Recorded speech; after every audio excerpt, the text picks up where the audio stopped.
Sundance Film Festival scratches off Meghan's Netflix film from screening as she pushed WME to step in. Organisers announced 82 feature-length films from 24 countries for the 40th edition Sundance Film Festival, but who's going? The 40th edition of the Sundance Film Festival unveiled the aorta of its lineup, which runs from January the 18th to the 28th in Park City, Utah, with movies about AI being a running theme in the politically and socially conscious event, as well as 80% of movies up for grabs for distribution.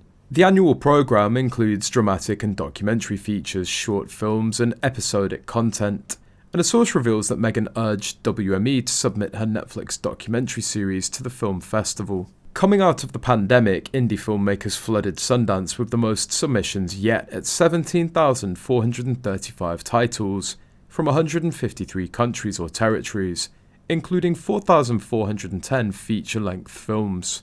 Of these feature film submissions, 1,679 were from the US, and 2,741 were international. The 8 episodic projects were selected from 573 submissions, and there were 385 New Frontier submissions. From this, Sundance chose 82 feature-length films from 24 countries. 40 out of 101, that's 40%, feature film directors at 2024's Fest are first-time feature filmmakers, and 11 of those features were supported by the Sundance Institute in developing through direct granting or residency labs. World premieres make up 85 or 94% of the festival's 90 feature films and episodic programs.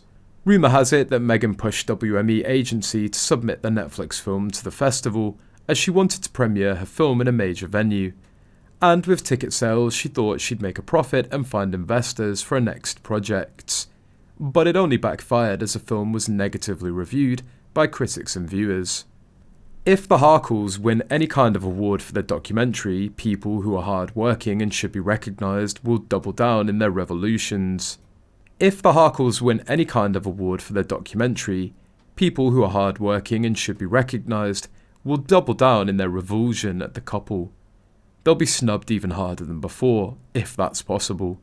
WME, with all its power in the industry, a firm that represents the best in Hollywood, could only get the pair a nomination from the Hollywood Critics Association, an obscure award show that ranks number 15.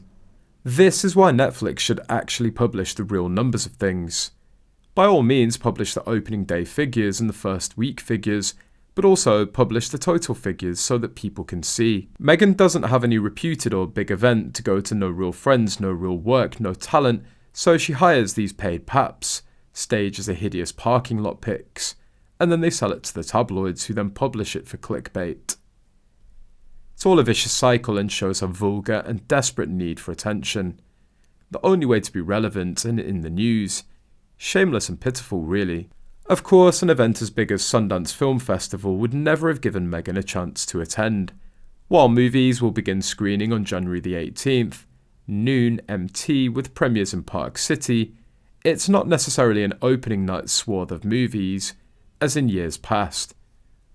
Rather a melange. The Sundance Institute will host their fundraiser benefit, opening night gala, celebrating 40 years presented by Chase Sapphire. The short film selections and 40th edition programming for the 2024 Sundance Film Festival will be announced on December the 12th. For those who don't know, the Sundance Film Festival is a film festival in the United States, considered one of the largest film festivals in the world, especially for independent films. Independent films are not produced by the Hollywood film production system, and are often low-budget art films. This festival is held annually at the Sundance Resort ski area.